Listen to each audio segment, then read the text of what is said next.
کہ خدا کے نزدیک یہی درست بات ہے. اگر تم کو ان کے باپوں کے نام معلوم نہ ہو تو دین میں تمہارے بھائی اور دوست ہیں, اور جو بات تم سے غلطی سے ہو گئی ہو اس میں تم پر کچھ گناہ نہیں, لیکن جو قصد دلی سے کرو یعنی جان بوجھ کر کرو اسی پر مواخذہ ہے, اور خدا بخشنے والا مہربان ہے. یعنی اب بات معلوم ہو گئی تو اب جان بوجھ کر یہ کام نہیں کرنا, جان بوجھ کر نام نہیں دینا, کہ جس کا جو نام ہے, جس کی جو ولیت ہے اس کو اسی ولیت سے پکارا جائے.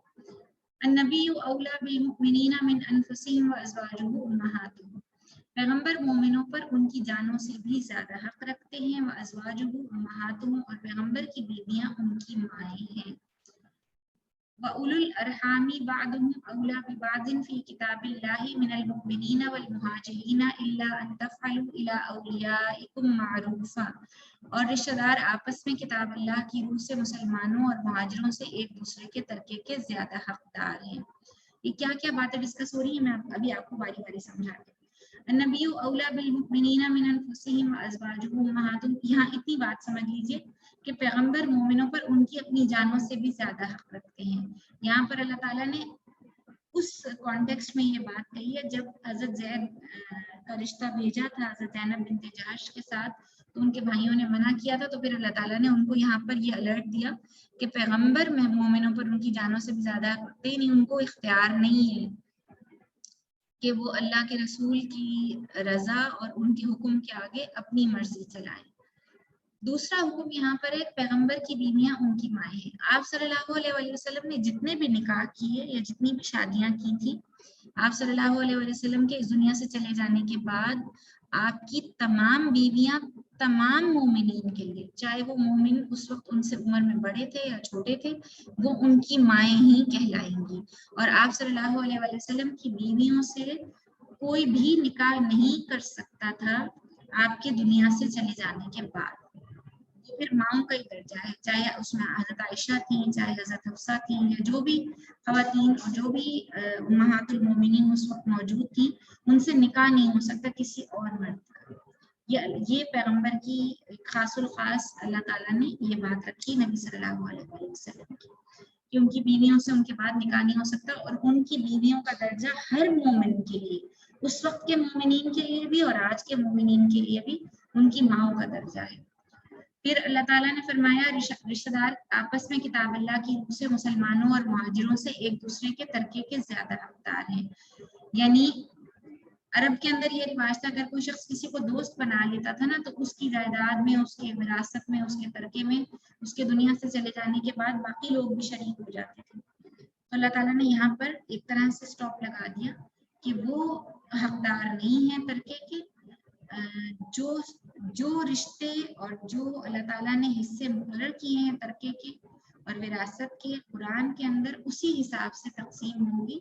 ہاں رشتہ دار دوستوں کے ساتھ احسان کیا جا سکتا ہے, اور وہ صرف اپنے مال کے 1/3 حصے میں سے, اس سے زیادہ نہیں. 1/3 میں سے وصیت کی جا سکتی ہے دوستوں کے لیے, لیکن زیادہ حق جو ہے وہ رشتہ داروں کا ہے, جس میں اولاد ہیں, ماں باپ ہیں, بیوی ہے, بیوی کے لیے شوہر اور شوہر کے لیے بیوی ہے.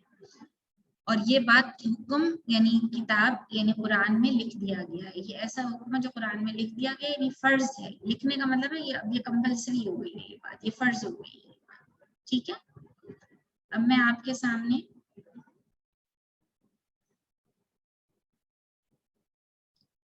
اس کی اگلی والی آیت کھولتی ہوں.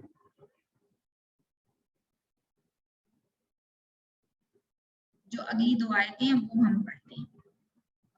وَإِذْ أَخَذْنَا مِنَ النَّبِيِّينَ مِيثَاقَهُمْ وَمِنْكَ وَمِن نُوحٍ وَإِبْرَاهِيمَ وَمُوسَىٰ وَعِيسَىٰ ابْنِ مَرْيَمَ وَأَخَذْنَا مِنْهُم مِيثَاقًا غَلِيظًا, اور جب ہم نے پیغمبروں سے عہد لیا اور تم سے اور نوح علیہ السلام سے اور ابراہیم علیہ السلام سے اور موسیٰ علیہ السلام سے اور مریم کے بیٹے عیسیٰ علیہ السلام سے, اور عہد بھی ان سے پکا لیا.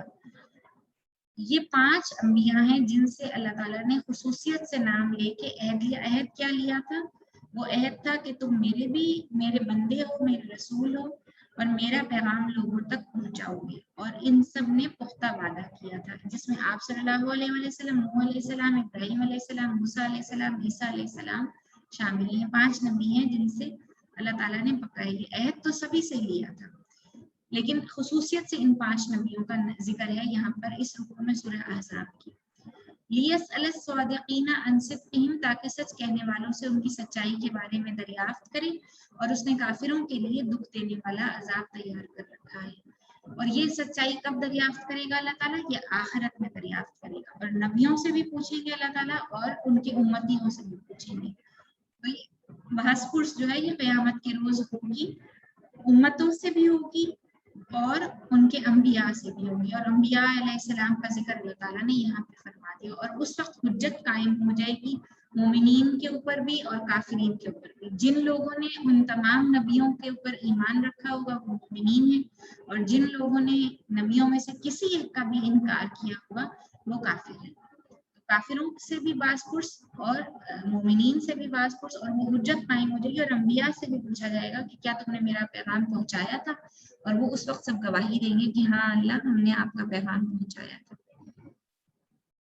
اور کافروں کے لیے اللہ تعالیٰ نے دکھ دینے والا عذاب، جو نہیں مانے گا، نبیوں پر ایمان نہیں لائے گا، ان کے کلام ان کی تعلیم پر ایمان نہیں لائے گا، تو اللہ تعالیٰ نے ان کے لیے بہت بہت دکھ دینے والا عذاب تیار کر رکھا ہے. یہ ورڈز میننگ آپ کے سامنے بیٹے اسکرین پر شیئر ہو رہے ہیں، آپ کی بک میں بھی ہیں. یہ میں پڑھ دیتی ہوں باری باری. پہلا ہے جوفی، دھڑ، ادعیاء منہ بولے بیٹے، ادعوہم انہیں پکارو، تعمدت اس عورت نے ارادہ کیا، اولو الارحامی رشتہ دار، تظاہرون تم ظہار کرتے ہو، افواہی منہ یعنی جمع، اقسطو زیادہ منصفانہ بات، اولا مقدم زیادہ حق رکھنے والا، مستورہ لکھا ہوا. اس کے نیچے کوشچن آنسرز ہیں. ان کوشچن آنسرز کے وہ آپ کی بک کے اندر ہیں، اور ان کوشچن آنسرز کے جو ہیں وہ آپ ورڈز میننگ اور کوشچن آنسرز اپنے اسلامیات کے رجسٹر کے اندر کریں گے. اس کے سالو نوٹس میں آپ کو واٹس ایپ پہ شیئر کر دوں گی، تو آپ وہاں سے دیکھ کے اپنے نوٹس جو ہیں وہ تیار کریں گے اپنے رجسٹر کے اوپر. ٹھیک ہے، یہاں پر جو ہے وہ ہمارا جو لیسن ہے آج کا وہ ختم ہوتا ہے. میں اسکرین دوبارہ یہ والی شیئر کر رہی ہوں، اور آپ میں سے جس نے بھی جو کوشچن کرنا ہے وہ مجھ سے کر سکتے ہیں.